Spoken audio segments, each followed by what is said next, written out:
Hello, everyone, and welcome to Get Better, a show about two longtime friends trying their best, growing up, and hopefully getting better. I'm Zach Johnson. And I'm Sam Cherry. Hey, Sam, how are you? Well, I'm good. I'm good. As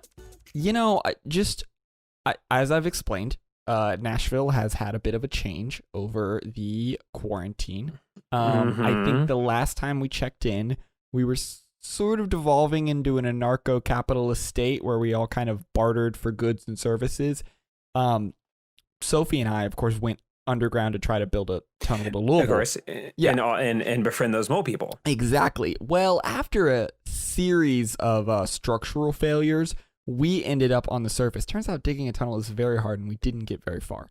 So, right. You would think it's so easy. You just move. Because, you move the dirt. You just move it. You just move the dirt. Like moles do it all the time. Yeah, exactly. And they can't even read. Exactly. They can't even see, really. Not really. How do they even know where they dirt anyway? So, first of all, we didn't find any mole people. And second, things have progressed, I would say, dramatically. It's less of a loose collection of thugs and more some factions broken up among the city. We're still kind of getting our feet. It seems there's maybe a quasi god king who has started camping out in the Batman building. Unfortunately, do you remember the street racers that they have become a kind of de facto police force traveling around town for whatever group will pay them the most. I don't know what money really is. We've been sort of giving beans, but whatever money is being used in the different factions, they're using to pay the new police force of bikers who are traveling around. So that's where we're at. So how have you been? So that's so okay. So it's so funny that you said Batman in that, because the Batman the Batman building. For those that are unfamiliar with the Nashville skyline, there is a building that has two very long antennae at the top, and it looks like bat ears. And I think that everyone thinks that they came up with the Batman building. Sure. But everyone, my family called it the Batman building, and we thought that was like our thing, that we were like the ones that were so clever that we came up with the Batman building. Right. But it looks an awful lot like how a toddler would draw Batman. It's just like two big ears and that's it. Yeah, it doesn't particularly look like Batman. No, I'm explaining this wrong. It is not, in fact, a gigantic building that is a hollowed out statue of Batman. No. That is not what is happening. Well, now it does have between the two antennas, it has a giant, what must be like a football field sized banner hanging off of it, with a large broken record painted on the front. There's a group that they're calling themselves the Disconauts. I think it's old Music City people who, when these sorts of things happen, the aristocratic class consolidates power, and it seems that they, in the wake of the Mad Max Fury Road situation, did consolidate their power into downtown, and now they are being led by a kind of god king that is taken over most of Lower Broadway, including the Batman building. So it doesn't look like Batman at all now. It just sort of looks like the Eye of Sauron. So different now. Things are different. It's interesting. Now. It's interesting that you bring up so when I was like the Batman thing, it was not about the Batman building. Oh, but, I see. So I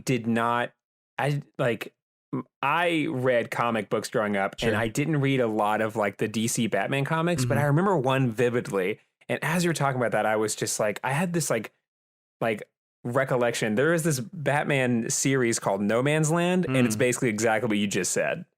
Like the Ayn Rand hellscape that I'm currently living in. Are you saying? Yes. The Ayn Rand hellscape that you're living in is Batman predicted it years ago, where Batman did it. The city goes under this like pandemic. It's an earthquake. Sure. But what happens is the entire city is carved up by different like factions. Yes. Of course, each faction has its own like leader, and all of those factions look like they have the kind of character of their leader. So is like, their leader like the Riddler?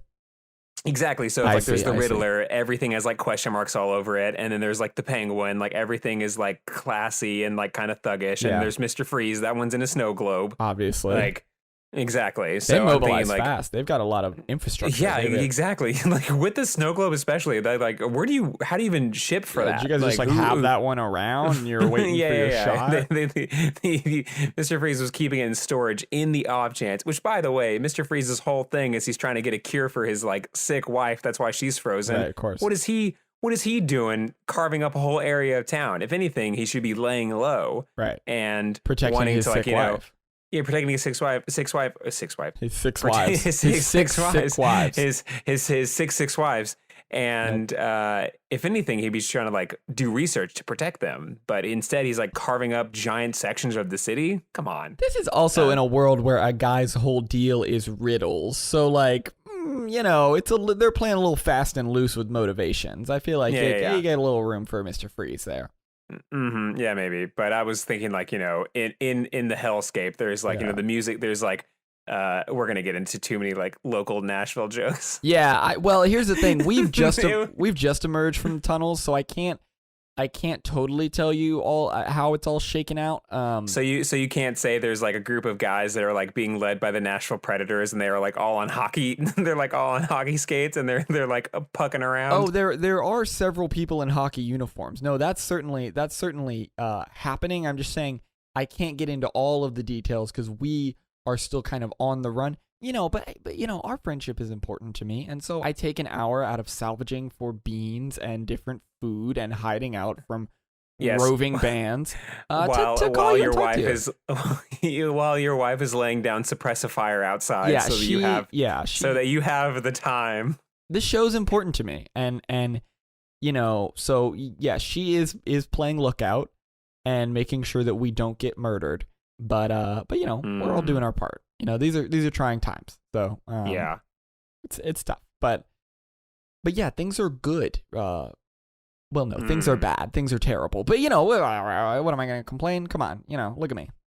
Exactly. Like if you complain, they win. I think that's kind of the way that works. Or if they kill me and take all my beans, they also win. So maybe it's more that second one. But I guess kind of complaining too. That's sort of also like, I guess like a moral victory. Mm-hmm. But you don't want what kind of beans? I mean, you don't want the wrong kind of beans. My wife is obsessed with Great Northern beans. If we go to a store, when there are stores, when there were the children gather around. Yeah. I want to tell you a story Back of in when the there were before these things times. called stores. back in the before times, in the days before all the toilet paper was taken in the Great Awakening, whenever we'd find Great Northern beans, because there's like 5 different kinds of chili or whatever.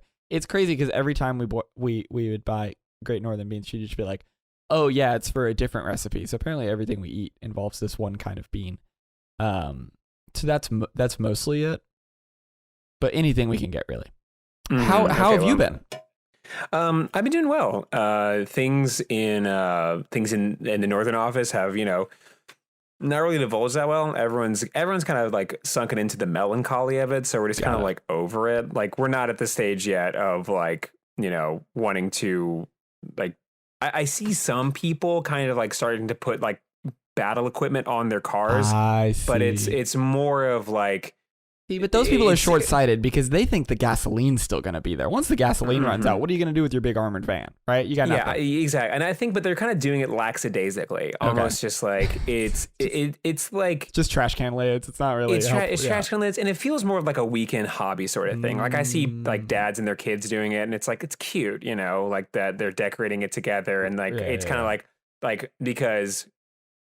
Another thing that's long gone is like soapbox derbies. But this is kind of like the new soapbox derby. To be fair, they were like, long gone like 40 years ago. But yeah. Also definitely gone now. Now you're saying that, but I know there are some of our like Sam, we were talking about this. I'm going to kind of show you guys that Sam and I had a production meeting. We were talking about how we get to Middle America Oh yeah, by yeah. making fun of soapbox derbies. That is not a good way to get to Middle We America. gotta crack Sam. that Midwest, man. People in Cali like us. Obviously, Kentucky and Tennessee. We've got a lot of the East Yeah, Coast, yeah. but we cannot get any from We the cannot Midwest. get in the middle. It's because we're belittling soapbox derbies, and we're not talking. And then see, when I was talking about beans right there, that was your in, man. That was my like you in. talking That was, about like that was you being like, the only beans I care about is American corn or whatever. Yeah, you know what beans I can't stand? These beans from these coastal elites who are just over Yeah. in New York City. Ugh. Exactly. The only beans that I don't like are coffee beans. That America does not run on coffee beans. I think people in the Midwest like coffee. Oh, dang it. Okay. Here's the maybe. thing. My only exposure to soapbox derbies is that one scene from Bachelor this season. So I guess now that I say it, there are soapbox derbies, but maybe just as set pieces in faux romantic reality television. Mm-hmm. Yes. This is you can do a tiny piece of the music if we have it, but this is a brief aside into reality check. Sure. I don't think I've made up music for that yet, but sure. I'm sure it'll be right now.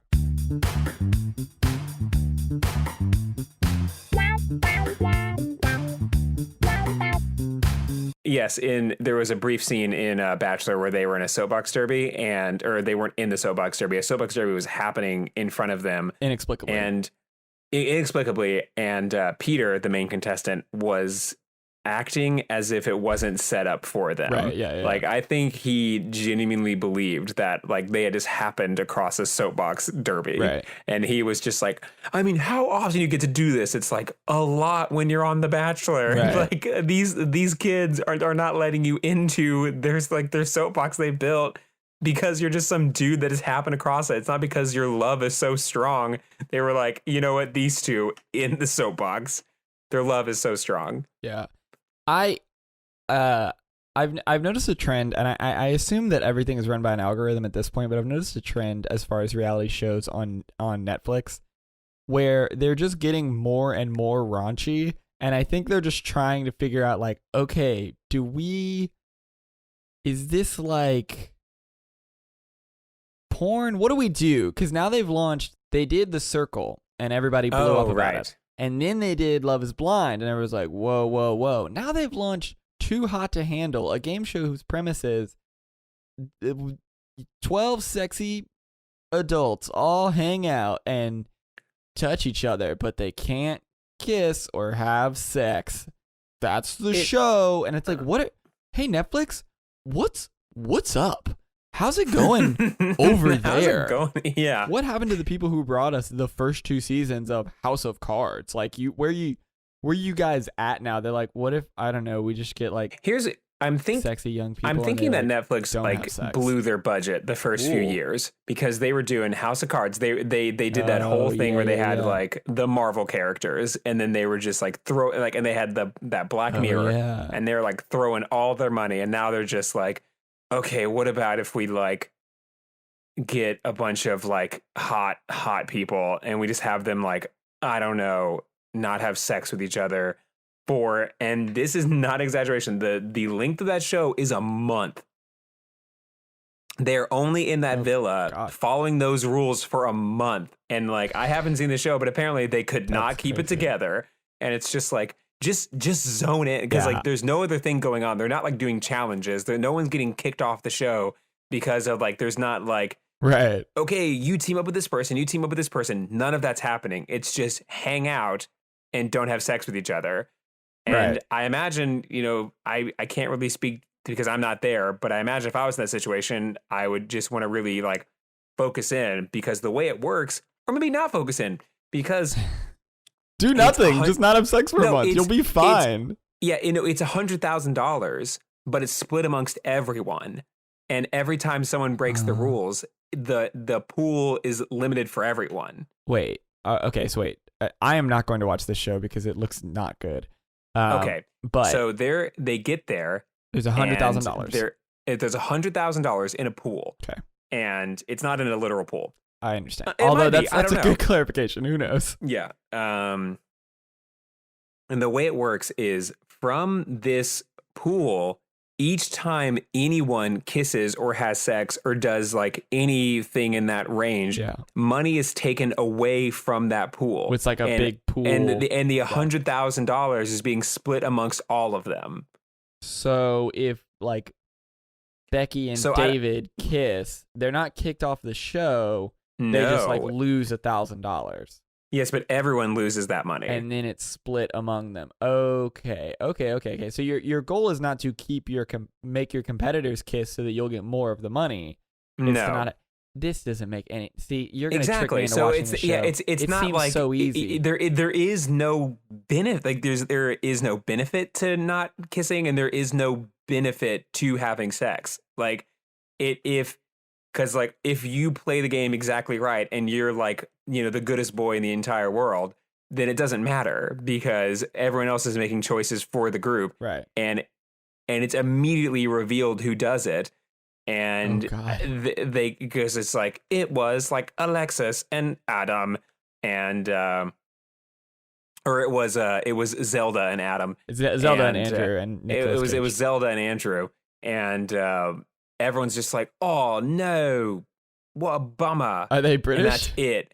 And some of them are British, some of Okay. them they're from all I over. didn't know if you're just like Um, doing some accent work. You're just trying to really, try it out. yeah. Oh bollocks. Well, that's what I'm saying about. Um, That's what I'm saying. What's so weird about Netflix is like their reality TV, and maybe it's because I'm watching them that they're like promoting them to us more. But like their reality TV is just ramping up more and more and more to the point of like, hey, what's next, guys? Just like this is our show called Full Frontal Nudity, and it's just full frontal nudity. I don't know what you want from us. I don't know. Do you want that? I don't know. We've got Narcos You- season you- 5. Nobody's watching that. You guys didn't seem to care about this Chris Hemsworth movie we made. Yeah. That was pretty expensive. Watch Narcos and maybe we won't have to do this, but like this is what you people want, I guess. I don't know. This is a movie directed by Michael Bay, and every single scene is going at 180 miles an hour. It is an affront to the eyeballs. Is this what you want? Yo, Is this what you want? Have you seen that movie? Six Underground? Yes. Oh my. Of course. Okay, reality check officially over. That movie rules. That movie is so good. I am on Okay. board with that. It's awesome. It's so Okay, good. hi. Go. Hi everyone. Sam and I are going to take a brief aside into talking about Six Underground. If you haven't seen Six Underground or Doesn't you have no matter. idea what it is, it truly does not. But I I'm don't going know the to plot of the movie. I am going to be generous to Six Underground. So, Six Underground is a movie about these group of Ghost. people that are specialized in their field that have faked their death so that they can go after, quote, the real bad guys of the world. I know that's a quote because they say it several times, and they have the freedom and jurisdiction to go after these people because they are dead. They're not actually dead, but they have faked their own death so they can kind of move with impunity. Yeah. And that's what the plot is. The movie is about nothing, and it's about nothing very fast. Everything is going so fast. The movie begins with a car chase sequence that either lasts 4 minutes or 40 years. You'll never know. And there is like the thing that gets a lot of press in that movie is there is a scene, like the way that I would describe the action sequences in that movie is there is a scene where a guy gets shot with a rocket launcher. How this one character got the rocket launcher is unexplainable. No idea. It is absolutely not explained at all. And when he shoots this guy in the car with the rocket launcher, the rocket breaks his nose before it explodes, and it shows the audience the rocket breaking his nose and him spitting blood onto the camera. Yeah, It so is cool. Wild. It is a wild movie, and it wants you to care about everything and nothing at the same time. It wants you to be like, these are bad guys and these are the good guys, but like everything is going so fast there is no way to tell like who to even root for. And they have these really weird like breaks in the middle where they try to like humanize the characters, but it's like you cannot humanize this character as if like only 4 seconds ago you guys are wearing like neon orange masks and blowing up a penthouse. It rules. It's so good and so cool. It's also because it's Michael Bay. It's like there's not as many American flags as you would expect, but it is like vaguely It's like kind of contemporary because the villain is the leader of Turkestan, and they're basically just portraying Erdogan, the leader of Turkey. Like they're just describing this thing, and it was made in 2019, so it's like when all the like Syria, Kurds, Erdogan, Turkey stuff is happening. It's just like this weirdly veiled thing of like, yeah, you know what we should actually do? We should get like the super cops, and they should go in there and totally kill that guy. It rules. Yeah, which that is like, it definitely fits into the Michael Bay philosophy though. Yeah. Where it's like, it is very, because if you watch all of his movies, you can kind of, because the thing that is interesting about Michael Bay is for the most part, he's producing and directing and sometimes writing like almost all of his movies. So when you watch them, you can kind of think or see that this is the way that he sees the world. Right. That like, there is like, there's big robots and there's all sorts of stuff like that going on, but like it's the army soldiers, or it's like, quote, like the good guy with the gun that is going to be the one that saves the day. And this is like almost the evolution of that ideology where he is thinking that it's the good guy with the gun. But like there and there's no bureaucracy. Exactly. There's no That's like that's the totally government is like not stepping in, and it's like because he also directed the movie about Benghazi, which is so that like it is like a superhero version of that, right? Where it's like if they just let the soldiers do what the soldiers do best, and nothing would have happened. It is good guy with a gun. Always trust the military. They're going to do cool stuff, and they'll always do the right thing as long as no one gets in their way. Well, that's like one of the characters. So my only criticism of this film, because otherwise it is perfect, is that they give them all code names to like, because they're dead, because they're ghosts. First of all, also these are the only ghosts we'll ever talk about on the show, but these ghosts rule. And so they give them all numbers. Like the Ryan Reynolds is number 1, and then the other characters exist. And then in the after the 20-minute car scene, number 4 dies. And so then, but again, they give them these to desensitize them. They're like, no, we're already dead. Our identities don't matter. None of this is important. Or all of this work is important, but like our identities don't matter. But then they recruit a new guy and inexplicably give him the number 7. Because he's the 7th guy instead of replacing 4 and just making him number 4. Like, doesn't that make way more sense if like your identities are totally fluid and are like made up and fake? You would make him number 4. Maybe this point isn't as important. So I would actually that definitely would desensitize death, you know, because like in his death, number 4 is immortalized because it's like it's a jersey retirement that no one will ever be 4 again. Exactly, and also you have the weird of like, say this goes on for a while, which they're setting up like 8 films or something. It's like, okay, hey, I'm number 1. This is 2, 3, 5, 6, and you're 58. Like, sorry, what? That's no good for me. What happened to 4 and everyone else? Like, it seems weird to me. And then I don't know. Otherwise, perfect film. But anyway, they're talking to 7. I don't know his name. They're talking to 7. And he doesn't have a name. It's symbolic. I know. And his whole origin story is that he was a soldier. He was one of the troops, and he was trying to kill some terrorists. And he was like, I'm pretty sure that car has a bomb in it. I don't remember. I'm not trying to be reductive. I honestly don't remember the plot, as always. And so he like is like, I should have shot that car and blown it up and killed all those civilians over there, instead of it getting closer and killing these civilians over here.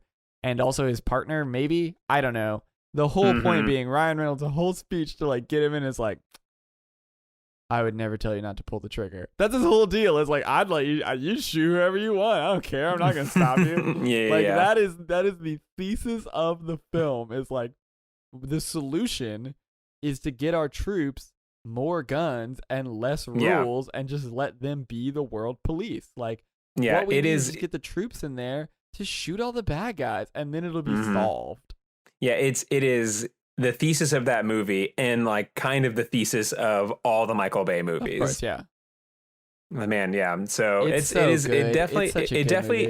exists. My one critique with it is there is a doctor character who does one surgery, and it's in the opening car sequence, and the rest of the time she is just there to be hot. It's inexplicable that she's in the film. It is at her whole. I think maybe she's 4, maybe she's, I don't remember what her number is, which is kind of the point.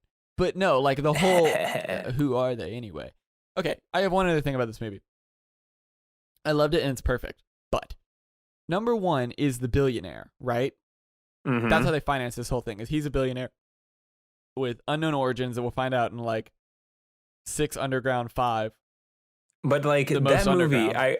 I will say that if you're looking to watch this movie, there are several flashbacks. I think at minute 30 there might be like 4 flashbacks. Right, but not to him. Like, We don't know what his deal is.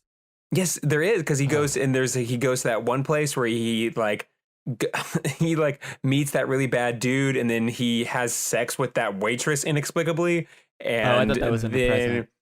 Yeah, and No, she's you the would think doctor. you would. I don't think she's the Oh, doctor. well, she looks like the we see all my flaws are coming. I can't remember the plot of movies or what anybody looks like. I thought the lady, the waitress no, was the doctor. I think she is just some person, and then like there's an airstrike or something happens, and he is just Oh, like I can't yeah. he's like I can't keep letting bad guys do bad things. So what I'm gonna do is I'm gonna fake my death by falling out of a jet. That's what and it is, no is one's gonna check up on me. He's giving a bunch of aid. He's giving a bunch of like aid to humanitarian causes. Yes, And he's like, fuck this. This isn't helping anybody. What I need to do is No. fake my own death. And me and what I 5 need to do other is people, have some guns. me, 4 people, and a doctor are actually going to solve this because I'm rich. Me, a driver, a soldier, a guy that's pretty good at parkour. Yeah, it's and okay. Here's what and it so, is. and some mercenaries. If Michael Bay made Suicide Squad, right, where there's like 2 people who are Yes. actually good at the thing that they do that would be helpful, like, oh, I'm good at shooting. I'm also good at shooting, and I have infinite money. Great, you 3 are useful. And then it's like, I can climb any building. They also have character who can climb any building. They have a Slipknot. They have him. Exactly. He's there. He can climb any building, and then like a doctor who I guess is their Harley Quinn, where it's just like, I'm hot and have skills that can't solve our problems. It's like, I guess. There's one sequence where she comes into a building and throws like tear gas down, and everyone's wearing a different mask, but she's wearing a pink bunny mask or something, and you never crazy. see her again in that sequence. Yeah, it's like what it's like they made it for the trailer, and it's like doesn't. Anyway, what I don't understand in this perfect movie, he fakes his own death. Yes. Yes. Does his bank know? Like, how is he spending the money? Well, if you're dead, you're not rich. You're dead. You're not rich anymore. Yeah, and it's like, did his money go? Yeah, He doesn't have any access to his money. He's dead. There are a lot of if you're in the market to if you're in the market to fake your own death in order to be a good guy with a gun, there's a lot more loops you have to go through. Like, primarily, one, how are you getting all this money from? Is it on like an offshore account? You're still getting money from that offshore account. Yeah, and that's the thing is like, I don't need this movie. Like, the other guys don't need to be alive to be like good at shooting or a hot doctor. But like to do financial transactions, you're actually the one guy who does need to be alive. So like, why did you fake your own death? I don't know. The movie's perfect. Again, the plot holes are part of the fun, much like the Transformers series. Yeah. Like, it's not one of those things where it's like, but how did he? Wait, I don't want to know about his checking account. I don't give a shit. I want him to drive fast cars. That's all I want. And well, another thing that I think is an interesting plot point about like him being the billionaire is because he's like a genius billionaire playboy philanthropist. Yeah, like every billionaire in movies. They're not as like weird antisocial computer dorks. All billionaires in movies funded by billionaires, and no billionaires in the real world. Yeah, exactly. Yeah. But they're driving around Italy in this lime green car. So good. And like creating a lot of noise. And like there is seemingly infinite like henchmen out to get him and his crew. And they're just driving through the streets. And like there's no helicopters following them or like police or whatever. And because like if there were, they would like it's as if like they're driving this like lime green car around and like destroying stuff, and then like because social media exists, people on Twitter would be like, "Hey, I think recently deceased billionaire Elon Musk was in that lime green car." That's the other thing. I He's think famous. I'm thinking that was Elon Musk in that car. I know he died under extremely mysterious circumstances in a jet crash. Yeah, and they but never I'm like- found the body. I'm like upper 90% sure that was him. That's the other thing is he's way famous. And I think I may be conflating this with a different movie. I think maybe one of the other people are also famous or something. No, I'm thinking of a different movie where there's like a famous BMX star and then he becomes a mercenary. That might also be a Michael Bay movie. I don't know. Something. Yeah, that's Transformers Age of the Fallen or whatever. No, it's not. That movie's great though. Rise of the Fallen? That can't be the name of that movie. Who knows? That movie rules, dude. But yeah, he's like a famous rich person, and he's just like, I'm doing it, and I don't know. The whole movie is good. The 20-minute car, if gratuity and excess was turned into a film, that's what it would be, and it's so good. And the good guys Yeah. with guns who love America, and the rich, good, smart billionaire do kill the evil Turkestan guy. Spoilers. I mean, Well, you knew that was going to happen in the first like 14 seconds of that movie. yeah, this is not gonna be like a complicated ending, and he probably kisses the doctor. I don't remember. Yeah, this wasn't going to be a movie where it like gets into the nuances of political leadership. Right. Yeah. It's like wait a minute, it's not me you want to kill, it's the system, and it's like wait, Right. what? Yeah, his pro-democracy brother, who they institute, doesn't like. This isn't the kind of movie where it turns out like, oh well, factionalism inside the Turkestan government makes it hard to transition. Yeah. No, it's one where the brother or like years and years of history have anything Right. to do with the way that things are happening. It's just like, all right, cool. We kill this one bad guy and we put in a democratic capitalist good guy. Yeah. Sick. Yeah, it's one where the good brother looks at the evil brother who is keeping him alive for some reason and says like, why do you hate them for their freedom? Like that's the kind of movie you're signing up for. It rules and is very good. Yeah, I hope they make more Transformers movies. Yeah, they probably will. Oh God, they're so good. Someone tried to tell me that Bumblebee was okay, and they were like, yeah, I mean the plot kind of made sense. I think they did a better job, and I'm like, I don't think you understand why I like these movies. I refuse to see Bumblebee. They're like, yeah, it's pretty good. I'm like, oh, that's not what I'm showing up for. I'm never mind. Sorry. If there's not a different origin story for how the Transformers got to Earth and a different story about how they're born and Yeah. some needless tie-in to Shia LaBeouf and some needless tie-in to some historical character that couldn't possibly know who these people are, I'm not in. And some needless time to Beats by Dre. Yeah, I need my Beats by Dre. I need, again, as always, I do have to state, the racism in the movie is tough. That part is not funny. But everything else about the movie is very funny. So, it's good. They're good. But I'm glad you watched that. That's what I'm saying. But that's what I'm saying is Netflix, here's the thing. The people at Okay. So the writer's strike happened. We all forgot about the writer's strike, but the current media landscape is all based on the writer's strike, right? The writer's strike set up the entire media landscape of now, right? Like 2007, 2008, all the writers were like, you know what? What if fuck movies? Because turns out Netflix becomes this big thing and they're selling all the rights to these movies and all these writers are like, do we get royalties? Because like we get royalties for the DVD sales, and the studios are like, nah dog, this is a new medium, and so actually we're writing new terms for this, and you're not getting any royalties for streams or DVD rentals via like Netflix and stuff.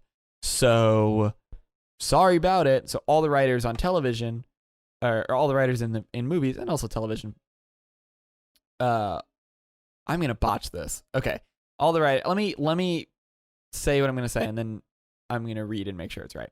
So all the writers go on strike for like months or whatever, and get out of the television game or get out of the movie game, and then after everything gets settled and whatever, Netflix turns out then poaches a bunch of those people, and they're like, hey, why don't you come over here? And all the television execs are like, hey, I know you guys are so mad at the movie studios.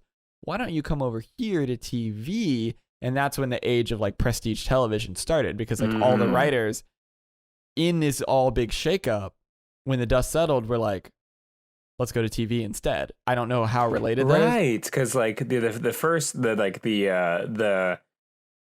baby of prestige television in the post Sopranos era, which is what this is called. Sure.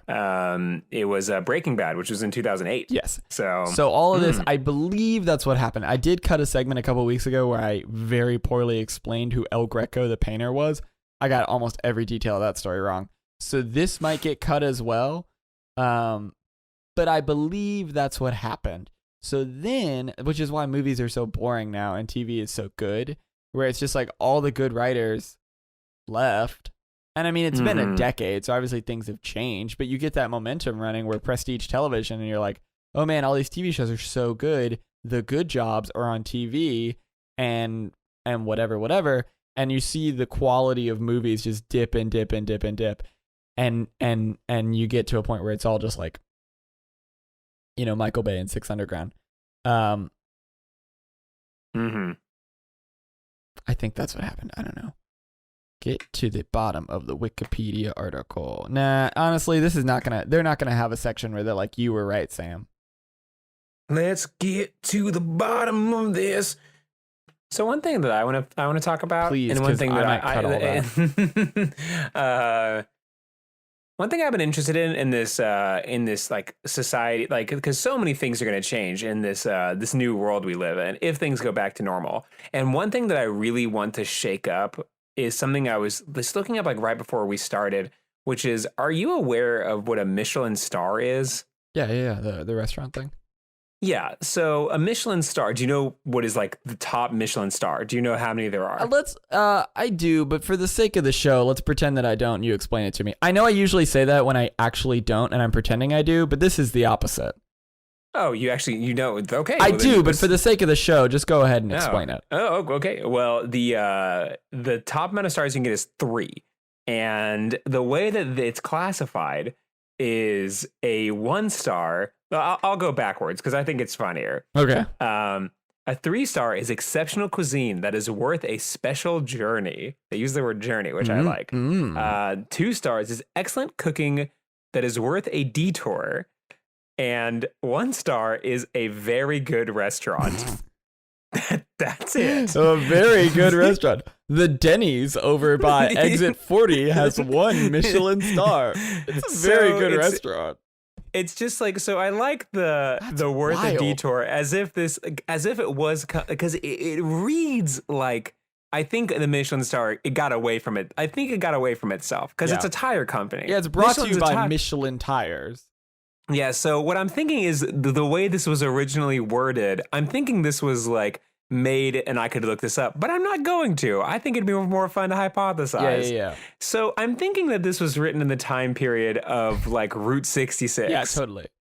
Like, you know, you're driving with your best girl down Route 66, you know, on the California road trip that everyone goes on in the 1960s. Sure. And you know, a restaurant that's worth a detour, that's like, oh, let's get off Route 66 for a little bit and let's go into this rinky-dink town. I hear they have some great burgers. Right, the Big Ball of Yarn Diner also has 2 Michelin stars. Exactly. And like 3 stars is exceptional cuisine that is worth a special journey. So that is like the baby, we're going all the way to Nebraska and we're going to have this elk burger that they have, whippity whip whip, and into the Chevrolet we go. Right. But a 1 star is a very good restaurant. And I'm starting to think that in the beginning, a 1-star Michelin restaurant was like, it was a Denny's. It was like it was a passable restaurant. That's what they used to put instead of A for the health inspector. Like, oh, you just get a Michelin star. Yeah, that was just in these towns. And now, yes, I'm assuming you know, but the Michelin star, it is more than that.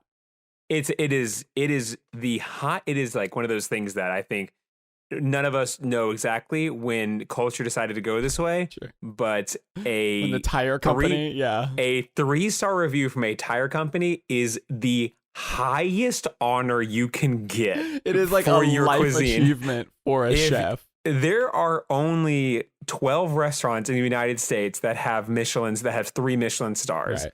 And they're all based in LA, well, San Francisco, the California area, New York, and Chicago. Right. That's it. Those are where you will find these restaurants. And it's like, it is, if you get this, then like you're the greatest chef of all time. Like Right. you have achieved this chef nirvana, and you will be written into the like chef history books. Right. The Secret Cooking Guild will put you in their books forever. Exactly. Their earth is their blood. And yeah, and this is like, people that have been chefs for like, like 40, 50 years, like they have dedicated their life to the craft. But I think that, Michelin kind of, they got away from what their original thing was. So I posit that we go back to the roots. If the tire company can do it, why can't we? Well, so what I'm thinking is now. Should we? Okay. I have a very different. I have a different view, but it's kind of. I'm thinking that Goodyear tires is just furious with this, Sure. with the way that this is panned out, or the Pep Shop boys. Sure. They are just. All three of them. They hate it. All three of it. They are livid Yes. that some rinky-dink like food survey has taken Michelin on the area of just the highest of culture standards. So I'm thinking that we present to a separate tire company Okay. a separate star rating, but it is the one that happens like right. But I want to go like the one right before the Michelin stars. You want to go below? Exactly. I want see. R3. I want like a very good restaurant to be R3. Got it. Can I? And how then about, let me, two, and then one, and like a one is just like any restaurant that is just like fine, like a restaurant, like a Waffle House, Applebee's, like they get a 1-star Goodyear. Okay, here's what I'm. Okay, let me take that and turn it. Okay. Introducing the the Goodyear Get Better, because we gotta get our bag. We gotta exactly. We gotta get in it's there. like, I understand you want to get Goodyear. I mean, we could just go with Get Better, but whatever. The Goodyear. Exactly, because it's like we might be marketing, but like that's the one thing. Because I was telling Sam earlier, I was watching McMillions, which is a great documentary, but Simon Marketing came up with the Monopoly McDonald's game, and you don't see their stuff anywhere. It's not called the McDonald's Simon Marketing Monopoly. So that's where they done messed up. So that's where that is where Simon Marketing did not get their bag. And we will not make the same mistake. So I'm saying the Goodyear Get Better bucks. We, instead of a star system, we give them some sort of like faux currency. So like you get 50 Get Better bucks for a good restaurant, or you get 100 Get Better bucks. Or how about this? I didn't have a joke after that. and who ever said that jokes come in threes? So then, okay, so you get 100 Get Better bucks, Goodyear Get Better bucks, TMCR. Then you can take those bucks and bring them to a sort of auction where you buy good ratings from us. Is that anything? And where are we at? How are we at with this system? So, the one thing I think is interesting that I was kind of thinking through as I was even explaining what I was just saying was I think we may have got beat to the punch by, because I was thinking like, let's go back to the roots. Let's just go, what if we go to, like we go down Route 60, like what is the today equivalent of going down Route 66 and finding the good restaurants, the detour restaurants, and the special trip restaurants? Sure. And I was like, how do we find these, we got to go all the way down the road. We got to find these. We got to find these diners. Yeah. These drive-ins. Oh shit! These dives. Oh, he did it again. He beat us to it, didn't he?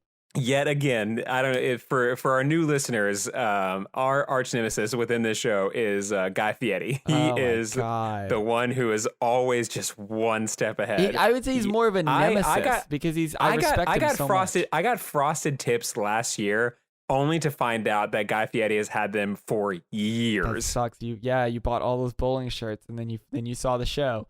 And I That's was just tough. like, ugh. How about this? How about this? We take it and turn it. How about instead of going below the Michelin stars, we make the Goodyear Get Better stars and we fucking start at 4. We do 4, 5, 6. We say all those Yeah, shitty yes, restaurants. yes. Who cares? 3. This has 4 Goodyear Get Better stars. So there you go. But we get, who cares? Yeah, I yeah. don't know if the food, I can't go to that many restaurants. I got like stuff to do. So like whatever, we'll just give them out to people, to listeners. If a listener owns a star, hey, how about this?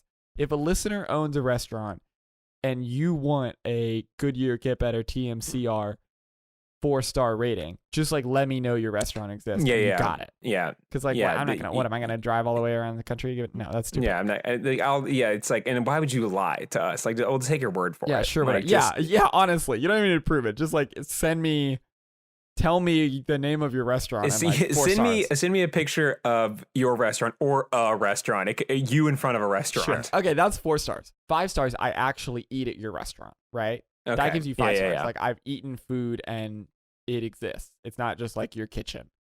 Yeah. Because I'm not gonna do that. But I will go to your restaurant that you own. Mm-hmm. 6 stars. I don't know. It's like a good restaurant. Like a 5. I was gonna say like 6 stars is we do the opposite. The 6 stars is actually the restaurants that we've eaten at together, and so Yeah, we both it's eat at only it is like a handful. It's like an Arby's in Bowling Green Yeah. and like 2 bars in Louisville. Yeah, those all have 6. That's it. How about this? Okay. And a chicken restaurant in New Orleans. Oh, I thought I died in that restaurant. I thought I had died. I was not feeling well, and they just kept playing the same song over and over and over again. And honestly, I was just not. I was not in a place where I thought I was pretty sure that I had died, and that was purgatory. Yeah, And I might still be in that chicken restaurant. I'll be honest. I sometimes I dream about that chicken restaurant, and the dream feels more real than my life. So I'm just like, It's like I fell asleep in the chicken restaurant, and when I go to bed, I'm actually waking up back in the restaurant. It's like when stoners talk about, the dream is your real life and this is the dream. That is only true of that chicken restaurant. Like that's actually the truth that they're trying to get at, is that I died 2 years ago in that chicken restaurant and I'm still there. Yeah, and I'm still listening to "Drip" by Cardi B featuring the Migos. Just It is so it is, much, it is- so many times. It is still playing as loud as it possibly can on repeat. And here's what's wild is I know they were playing it off an iPod, so I know they had the ability to change the song, but they didn't, and I don't know why. Well, so that's how the devil works. I mean, That's true. That's purgatory. Works. That is like that is how it works. It's like yes, we could change the song. Yes, we could find some better music, but nope. No, we're gonna play you "Drip" don't- by Cardi B over and over and over again. You don't deserve it. Some reason this isn't some scamp who's put a bunch of quarters into a jukebox and now it's nope, playing. This is the staff who also actively has to be against here. us. Who also has to listen to this song. They can't leave. They just have to be here and listen to "Drip" by Cardi B over and over and over again Yeah, for some reason. they have the choice, yet somehow they have no choice. Because we have died and we live in that. Yeah, chicken restaurant. because and if you stay there long enough, soon, Sam, it'll be you and me working behind the counter at the restaurant playing "Drip" for the new people that are coming in. And they're like, "Why can't you change the song?" And we're like, you just you get your must be food." new here. Yeah, look, just we all were that way when we were younger. Yes. Now 7,000 years ago. Now here is your chicken that is unbelievably hot on this day that is also unbelievably That should have been hot. the first clue. That will be $16. And the water is 50, and also you're here forever. So here's what I'm saying: if we need to destroy the ghouls at Michelin, which I And you know think what is I'm our saying goal, about that? Go ahead. Everything we just said about that restaurant, though, Sam. Yeah. That's 6 stars. that's a 6-star restaurant. That is an easy 6-star restaurant. Easily 6 stars. Because here's what we can do: if we get this system of 4 or 5 stars, Goodyear, Get Better, TMCR stars, then it will downgrade a Michelin star because you eat at the chicken restaurant that might be hell, and you're like, okay, I was in the in between zone restaurant for 8,000 years, and it was fine. Your restaurant, and it had 6 stars. Your restaurant only has 3 stars. That sucks. Yeah, Never. I'm not going to eat there. If that was 6 stars, I'm definitely not eating. And then it'll destroy the integrity of the Michelin star system, which is our goal now. And then for reasons that will become clear. And then we'll flip the script, right? Yeah. And so they will have to go. It's like, well, none of these like high class restaurants, they're like, they feel sickened that we're giving them just 3 stars. Yes. But like it only goes up to 3 stars. So like these super expensive bougie restaurants in like Paris and like Prague and whatever. Sure, probably. Like they're just like, we're gonna send Zach and Sam free flights to get here so that they can so that they can get we can get the Get Better Goodyear bucks or Get Better Goodyear stars or bucks. Because, who knows? We're still sorting it out. Or bucks. I don't know. Because we will not have 3 stars, and so the Michelin stars they have to start going back. They have to start going back to their roots, and so they're gonna start going. Inviting we're gonna us to their restaurants. So we're gonna take over. We're taking over Michelin star with the 4, 5, 6. But yeah, obviously they're going back to diners, drive-ins, and dives. Yeah. And Guy Fieri will finally be free. He'll be free of his eternal coast. He will finally be free. He is one of the many hungry ghosts that we talk about on the show, and his yes. Unfinished business is that he must. Also, I know that's not what a hungry ghosts are. That's 2 different kinds of ghosts. I'm aware of the system. Anyway, he's a hungry ghost and will be free of his unfinished business, and he'll be because there will be no more diners, drive-ins, or dives. He will have visited them all, and he will be able to go off to Valhalla or whatever, wherever he's from. Here's what I'm saying is this is our way, because I just said, for reasons that will become clear. I didn't know what they were yet. They hadn't become manifest why we would destroy the Michelin star system. But now it is clear. Number 1, defeat our nemesis, Guy Fieri. Well, so I think if we're going down the marker of like, we've created this system to destroy Guy Fieri. I think that maybe it might, like, before he goes back to where he's from, Valhalla or the nowhere zone. It goes back to Flavortown. Yeah.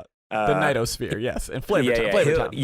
Flavortown. He'll come to us and he'll just be like we defeated you, Guy Fieri. We defeated you. Like a Christmas Carol, he'll come to us. Yeah, but then he'll kind of go, "Did you?" Or did I use you so that I could be free? And then we are visiting all of the restaurants because we have to give them all 6 stars, and they keep calling us. Now we've got the red car. You've got you've had. Yeah, I have the bowling shirts and the frosted tips. Exactly. Before you know it, we are the Guy Fieri. We thought we defeated Guy Fieri. We became Guy Fieri. Because what's going to happen is because we'll be living the high life with those 4, 5, 6 stars. Then because at this point in time we'll become immortal. Yeah, for sure. What's going to happen is someone else is going to come up with 7, 8, 9 stars, and we're going to get bumped down to where we're the ones that are in the red Corvette driving around to the diners, drive-ins, and dives. Yes. And we're just scouring the world, just waiting, just looking for 2 unassuming 20-year-olds, just trying to find whomever is going to save us. Yeah, and they're gonna have the Bridgestone yada yada, Bridgestone something 6, 7, 8, 9 stone. And you know what? Just like Slaughterhouse 5, we see this all before us, and we see it all playing out, and how we're going to become Guy Fieri. And we're still going to do it. And I think that's the fucked up part, is that I know that we are going to become hungry ghosts who have to go to all the diners, drive-ins, and dives for the rest of eternity. And yet, I really feel like we should get this started so that we can go to all these nice restaurants. I think that's really where we need to go with this. Because, it's like, we definitely have a lot of plans to get our bag. To get our bag. But this is the one that I think will end up being the best in the long run, because when we do this, we'll get to eat at a bunch of very nice restaurants, and we'll also become immortal whenever we have to like drink the donkey sauce or whatever, and then we grow our frosted tips out and we it's kind of like Shazam, Yeah. where we inherit his powers. Or maybe it's like the Doctor. Like maybe it's a Doctor Who thing where maybe we won't maybe those whatever kind of Yes, person that Guy Fieri was. His red convertible is the TARDIS. Yeah. TARDIS. Well, or his frosted tips are his big silly scarf. Like the different incarnations of the mayor of Flavortown are your own personality becomes a part of that. So whoever he was already that guy, or he was a kind of that guy. Maybe he had like some Ed Hardy t-shirts and like spiky hair. But then when he inherited the mantle of Flavortown, then he became Guy Fieri, and he really, turned into that character. So we might be a completely different thing. I mean, yeah, we'll probably have the red Corvette, but like it could be a totally... we'll probably become like greater, more hyper like versions of ourselves. I don't want that. I'm gonna go to a dark place if I think of a more bigger version of me. So how about we call it there? I was waiting. I was waiting for you to finish your thought so we could go into our brand new shiny outro. That's right, everyone. We're doing an outro now. Oh, I was going to cut what you were saying right there, but all right, I guess I'll keep it. Or maybe I'll cut it. We'll see. Or maybe I'll cut it. Who's to say? Anyway, that's our show. Thank you all so much for listening to Get Better. You guys can find us at Get Better Podcast on Instagram. That is get_better_podcast. And you can also reach us at meetthefockers2, fockedup@gmail.com. We will accept any emails about your silly ideas, or if you guys want to send us a picture of you in front of a restaurant that we can give you guys some stars so we can get this whole enterprise started, that would be very helpful. We do not have a Patreon, but if we did, it would be hyperlinked to any other charity that is helping in the COVID-19 outbreak. My personal favorite is Tip Your Waitstaff. It's the Mike Birbiglia charity that is helping support comedy clubs that have shut down. He gets on Instagram Live and interviews a bunch of comedians. It's super great and definitely worth a check out. That's the only thing that I have to plug, is something that someone else is doing. And that's all I have. So see you guys next week. I'm Zach Johnson. And I'm Sam Cherry. See you bye forever. See you bye forever.